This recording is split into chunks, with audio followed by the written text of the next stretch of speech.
Long ago, there was a peaceful valley village named Valmere, nestled between green hills and a river that gave life to its people. The people of the valley lived simple lives. Farmers woke with the sunrise to tend their fields. Children chased each other between rows of grapevines. Merchants laughed loudly in the small market square. The river flowing beside the village was their greatest blessing. It watered the crops. It fed the vineyards. It carried life into the soil. But one year, the rains did not stop. For days the clouds darkened the sky. The river grew restless.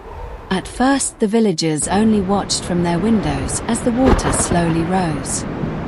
Then one night the river broke its banks. The calm stream became a roaring force.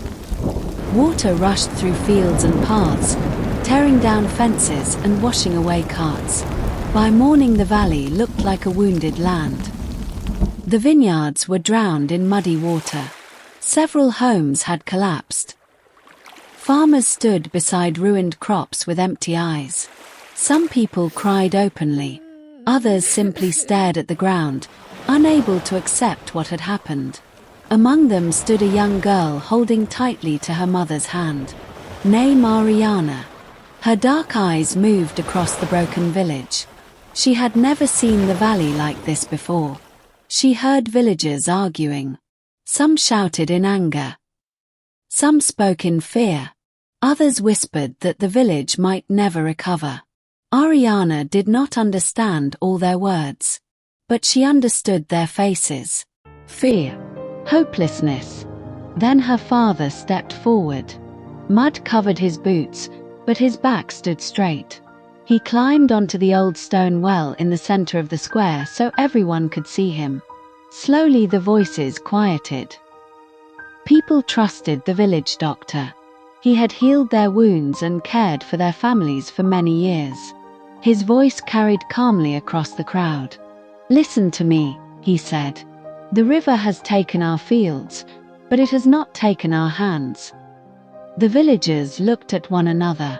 Aariyana watched their expressions carefully. Her father continued, "A storm can destroy wood and stone, but it cannot destroy people who refuse to give up." Beside him stood Aariyana's mother. She stepped forward and placed her hand gently on his shoulder. Her voice was softer, but somehow even stronger. "Look around you," she said. "Your neighbors are not strangers. They are your strength."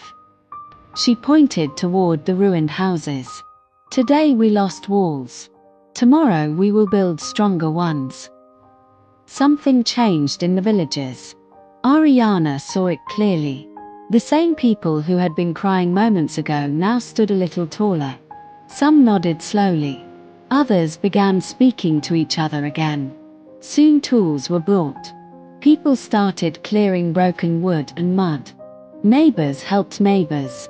Aariyana stood quietly watching everything. But what stayed with her most was not the flood.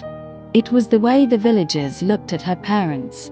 Not with fear, not with obedience, but with deep respect, with trust, with warmth. That night, while the village worked under lantern light, Aariyana understood something important. True leaders were not those who ruled from above. True leaders were those who stood beside their people when everything seemed lost. From that day forward, Aariyana worked alongside the villagers. She helped carry stones when houses were rebuilt. She assisted her father treating injured farmers. She delivered food to families who had lost their harvest. Slowly the broken village rose again. Season after season it grew stronger. The vineyards returned. The market filled with laughter once more. And as the valley flourished, so did the young girl who had watched it rise. The villagers often smiled when they saw her walking among them. Some would say quietly, "She has her mother's wisdom." Others would laugh and reply, "And her father's courage." Aariyana never answered those words. But deep inside her heart she made a promise. If the valley ever faced darkness again, she would stand for it, just as her parents had.